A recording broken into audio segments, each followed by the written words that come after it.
I know we talked about you were saying how you found your first flute, and but I wanted to hear a little bit more about the beginnings and how the whole thing kind of came to you, and because you've made a career out of this. It's fabulous. Well, when I first started the flute when I was a kid, I mean, playing the recorder, it was something that I brought in to I had no choice basically because I wanted to be a trumpet player. But then growing up, we were very poor and we couldn't afford any instruments. So every year it would be like, nope, can't afford it. So I would go and get the recorder. It was free. But little did I know that playing every year with a recorder in school would bring me to where I was. Right. So what happened for me was, I was watching a movie one night, and I was watching Windwalker or Windtalker, Code Talkers, whatever it's called. I forget what the name of the movie. But there was a part where they were playing a flute in it. And I was it was really late at night. I was by myself just watching the movie. And all of a sudden I'm like, what's that flute he's playing? And I just looked at it and I go, oh, wow. And it's a native flute. Our tribe, we were bird singers and, we rattled and things like that. There's no really flutes in our tribe. So I was just enthralled with the sound of what it was actually doing. So I lived in Pacific Grove at the time. And I went, they had a market, actually, ironically, the next day. I went out and I met your son Jonah, who had a booth there selling high spirit flutes. Right. And I walked up to him and I was like, I love the sound of a low bass. So I actually wanted to buy the low bass. He says, no, I think you would be better off buying this one. It's the F sharp. It's easier to. And I go, well, I'm a flute player. Well, no, I think it would be best if you buy this flute first.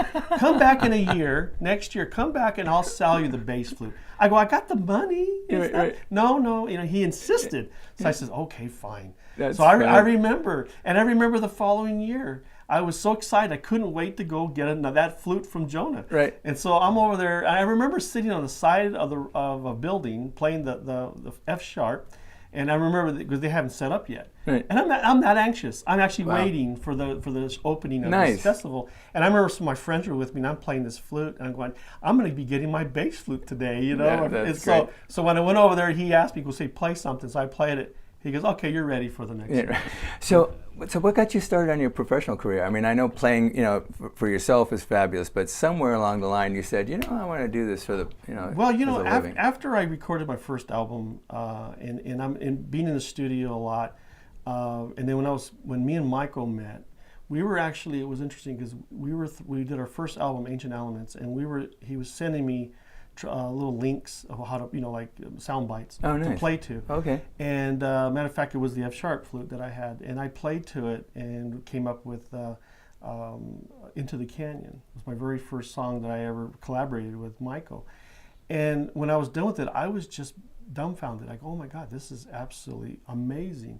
So we did the album, and then after me and Michael did the album, it says, hey, let's start touring. Yeah. So we did. Michael couldn't tour as much as I did, so I backtracked a lot back in those days. Right. I did local galleries and in the Zion National Park Flute Festival they had at the time. Okay. So I played a couple of those gigs, and then little by little it started morphing, and then we got into our next album, Among the Ancients, and then it just snowballed.